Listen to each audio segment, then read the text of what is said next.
தமிழ் நிலப்பரப்புல இருந்து தான் இரும்பின் காலம் தொடங்குச்சு. தமிழ்நாட்டுல மட்டுமல்ல, இந்திய அளவுல மட்டுமல்ல, உலக அளவுல இரும்பு தாதுல இருந்து இரும்ப பிரிச்சு எடுக்கிற தொழில்நுட்பம் தமிழ் நிலப்பரப்புல அறிமுகப்படுத்தப்பட்டிருக்கின்ற என்பதை நான் பெருமிதத்தோடு கூறுவோம். இது தமிழுக்கும், தமிழினத்துக்கும், தமிழ்நாட்டுக்கும், தமிழ் நிலத்துக்கும் பெருமை. இந்தியாவோட வரலாறு இனி தமிழ் நிலத்திலிருந்து தான் எழுதப்படும் நான் தொடர்ந்து சொல்லிட்டு வரேன். கல் தோன்றி மண் தோன்றா காலத்தே வாளோடு முன் தோன்றிய மூத்த குடி நமது தமிழ் குடின்னு பெருமை பொங்க சிலர் விமர்சிச்சாங்க. அதுக்கு காரணம் தமிழ் சமுதாயத்தில் வந்து புகுந்த இழிவுகளும் அதனால் ஏற்பட்ட தேக்க நிலையும் தான் காரணம். இமய வரம்பினில வீரம் சிரிக்கும், இங்கு வீணை நரம்புநிலை இசை துடிக்கும். அது மானம் மானம் என்றே முழங்கம்னு சங்கத்தமிழைய சார் எடுத்து நம்ம வரலாற்றை எடுத்து சொன்னார். ஆனா இந்த இலக்கிய பெருமைகள் மெய்ப்பிச்சு பறந்துபட்டு வாழ்ந்த தமிழகத்தோட புதையுண்ட வரலாற்றை மீட்டெடுத்து அறிவுலகத்துக்கு அறிவிக்கணும் என்றும்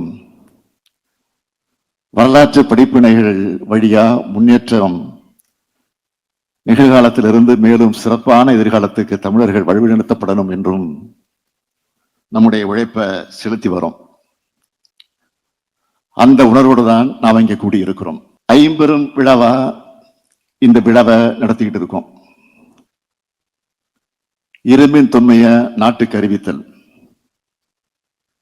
இரும்பின் தொன்மை நூலை வெளியிடுதல், கீழடி திறந்த வெளி அருங்காட்சியகத்துக்கும் கங்கை கொண்ட சோழபுரம் அருங்காட்சியகத்துக்கும் அடிக்கல் நாட்டுதல்,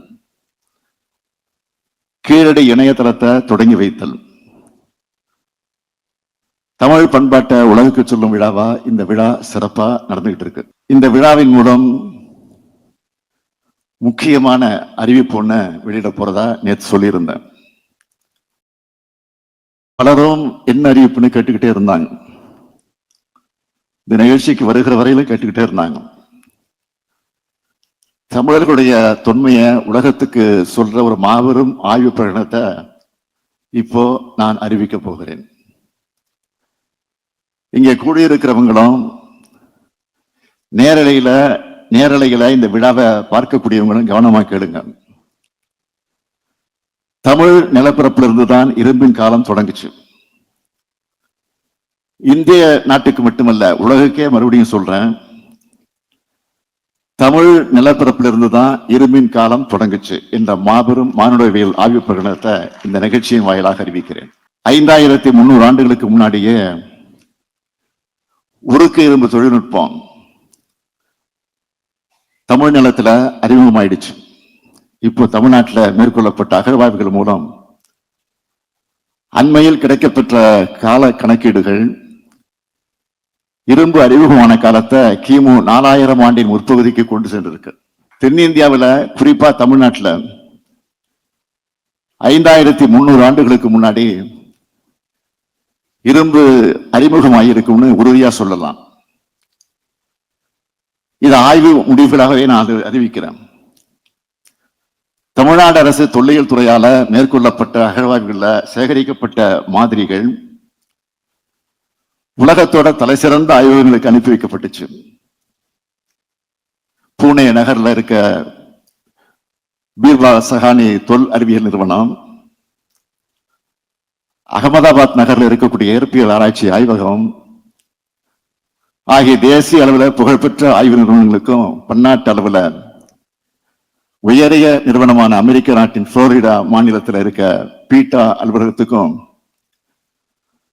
மாதிரிகள் பகுப்பாய்வுக்கு அனுப்பி வைக்கப்பட்டுச்சு. தேசிய நிறுவனங்கள்ல OSI பகுப்பாய்வுக்கும் பீட்டா ஆய்வகத்துல கதிரியக்க கால பகுப்பாய்வுக்கும் ஒரே தாழியிலிருந்து மாதிரிகளை அனுப்பி வச்சோம். இப்படியான 3 நிறுவனங்களிடமிருந்தும் ஒரே மாதிரியான பகுப்பாய்வு முடிவுகள் பெறப்பட்டிருக்கு. தமிழ்நாடு அரசு தொல்லியல் துறை பல்வேறு ஆய்வு நிறுவனங்களுக்கு மாதிரிகளை அனுப்பி பெறப்பட்ட முடிவுகளை கூர்ந்து ஒப்பாய்வு செஞ்சதுல ஒரே மாதிரியான முடிவுகள் கிடைக்குது. இப்ப கிடைச்சிருக்க கதிரியக்க கால கணக்கீடுகள் மற்றும் OSL பகுப்பாய்வு கால கணக்கீடுகள் அடிப்படையில் கிமு 3345 தென்னிந்தியாவில் இரும்பு அறிமுகமாயிடுச்சுன்னு தெரிய வருது. அதற்கான ஆய்வு முடிவுகள் இதோ. இந்த பகுப்பாய்வு முடிவுகள் வெளிநாடுகள் மற்றும் இந்தியாவில் இருக்க தொல்லியல் அறிஞர்களுக்கு அனுப்பி வைக்கப்பட்டுச்சு. அவங்க எல்லோரும் இரும்பின் தோற்றத்தையும் பண்டைய தொழில்நுட்பத்தை பற்றியும் ஆய்வு செஞ்சு வர்ற அறிஞர் பெருமக்கள். அந்த அறிஞர் பெருமக்கள் எல்லோரும் இந்த அவையில கூடியிருக்காங்க. இவங்க எல்லோரும் ஒரு சேர தமிழ்நாடு அரசையும் தமிழ்நாடு அரசின் தொல்லியல் துறையின் ஆய்வு முன்னெடுப்புகளையும் வெகுவாக பாராட்டி இருக்காங்க. இரும்பின் காலம் குறித்த முடிவுகளுக்கு ஆதரவாகவும் கண்டுபிடிப்புகளையும் பாராட்டி இருக்காங்க.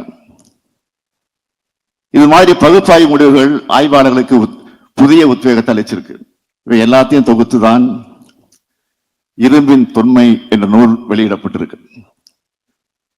தேசிய அளவில் தொல்லியல் வல்லுநராக இருக்கக்கூடிய ஆய்வாளர்களிடம் பகுப்பாய்வு முடிவுகளை பற்றி கருத்து பெறப்பட்டு அந்த அறிஞருடைய கருத்துக்களும் இந்த நூல்ல இடம்பெற்றிருக்கு. அகழாய்வு செய்யப்பட்ட இடங்கள் இருக்க இரும்பு பொருட்களோட உலோகவியல் பகுப்பாய்வு இருபத்தாக இருக்கக்கூடிய தொல்லியல் தளங்கள்ல எதிர்காலத்தில் மேற்கொள்ள உள்ள அகழ்வாய்வுகளும் இந்த கண்டுபிடிப்புகளுக்கு மேலும் வலு சேர்க்கும் சான்றுகளை வழங்கி தெளிவு பெற வைக்கும். அப்படியான வலுவான சான்றுகளுக்காக நம்பிக்கையோடு நாம காத்திருப்போம். தமிழ்நாட்டில் மட்டுமல்ல, இந்திய அளவில் மட்டுமல்ல, உலக அளவில் இரும்பு தாதுல இருந்து இரும்ப பிரிச்சு எடுக்கிற தொழில்நுட்பம் தமிழ் நிலப்பரப்புல அறிமுகப்படுத்தப்பட்டிருக்கின்ற என்பதை நான் பெருமிதத்தோடு கூறுவோம். அதாவது 5300 ஆண்டுகளுக்கு முன்பு தமிழ் நிலப்பரப்புல இரும்பு அறிமுகப்படுத்தப்பட்டிருப்பத அறிவியல் அடிப்படையில நிறுவி இருக்கிறோம்னு மற்றற்ற மகிழ்ச்சியோடு உலகுக்கு நான் அறிவிக்கிறேன்.